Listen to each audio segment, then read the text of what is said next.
2 hari yang lalu pulang dari San Francisco.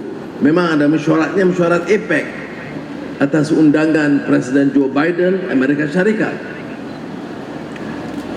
Dan depan beliau saya gunakan ruang itu untuk menjelaskan sikap rakyat Malaysia tentang kemelut politik dan bencana dahsyat yang menimpa rakyat Palestin, khususnya di Gaza. Orang tanya saya dari mana ada kekuatan untuk menyampaikan berdepan dengan Presiden Joe Biden yang jarang berlaku. Saya jawab, pertamanya saya terpaksa menyatakan yang hak, qulil haq walau kana murran, kata yang benar.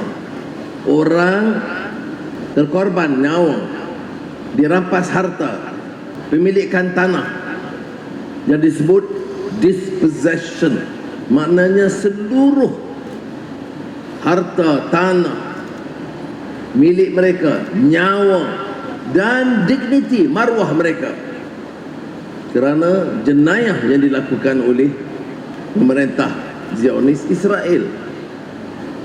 Takkanlah untuk kita nak bercakap, menyampaikan pandangan supaya dihentikan serangan, ya, sukar. Sebab itu saya gunakan peluang itu berdepan dengan Presiden Amerika Syarikat, kuasa besar dunia, menyampaikan. Jadi bila ditanya dari mana datangnya keberanian, saya sebut kerana saya faham denyut nadi kegelisahan rakyat Malaysia. Rakyat Malaysia mahu pemimpin mereka menyuarakan pandangan mereka. Dan ini yang saya lakukan bagi pihak saudara-saudara di depan Presiden Amerika Syarikat. Hentikan keganasan terhadap rakyat, beri ruang segera supaya bantuan kemanusiaan, perubatan, terutamanya makanan, dan alhamdulillah bantuan dari Malaysia diberi keutamaan oleh Presiden Mesir Abdul Fattah Sisi. Bila saya jumpa beliau bulan lalu, saya beritahu dan minta kerjasama, dan 2 minggu yang lalu bila bertemu beliau di Riyadh, beliau menyatakan bahawa beliau tunai janji ke San Francisco. Itu mesyuarat APEC, seluruh Asia dan Pasifik, semua ketua-ketua negara hadir.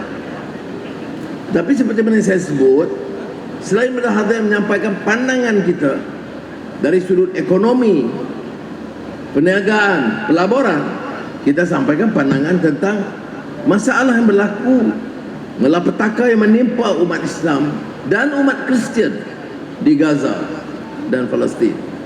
Dan saya sebut ini ada juga kalangan luar, parti politik yang menyerang. Dia kata sebab Anwar sebut ini bukan soal umat Islam sahaja. Memang betul, ini isu umat Islam, tapi ini juga isu rakyat Palestin yang bukan beragama Islam. Ratus masjid dimusnahkan, 7 gereja pun dimusnahkan.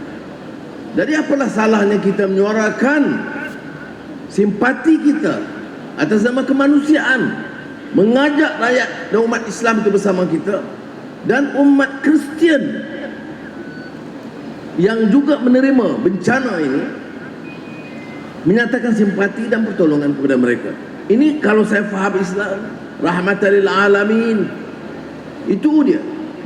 Tapi berbeda kadang-kadang di luar, kita dicaci maki kerana seolah-olah meremehkan peranan Islam.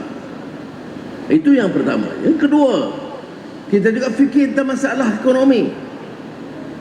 Jika ekonomi kita tak berkembang, usaha untuk membantu usahawan desa juga terbatas, ada kekangan. Oleh itu, selain daripada mesyuarat biasa, urusan diplomatik, urusan Palestin, kita gunakan peluang itu bincang dengan syarikat-syarikat besar di Amerika Syarikat, Google, Facebook, DSG yang dari bidang kesihatan yang besar,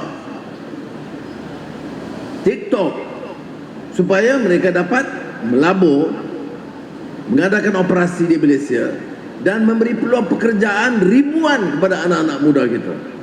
Jadi bapa-bapa dan ibunya jadi usahawan desa, anak-anaknya dilatih melalui kursus universiti atau institut latihan atau TVET untuk memenuhi keperluan pekerjaan dalam bidang yang lebih canggih, termasuk bidang digital. Jadi ada sambutan yang baik. Diumumkan dengan kerjasama MITI 60 bilion ringgit. Mana dalam 3-4 hari saya di San Francisco, selain mesyuarat APEC, ada saja ruang celah masa kita berjumpa dengan tokoh-tokoh ini dan mereka bersetuju melabur 60 bilion ringgit di Malaysia.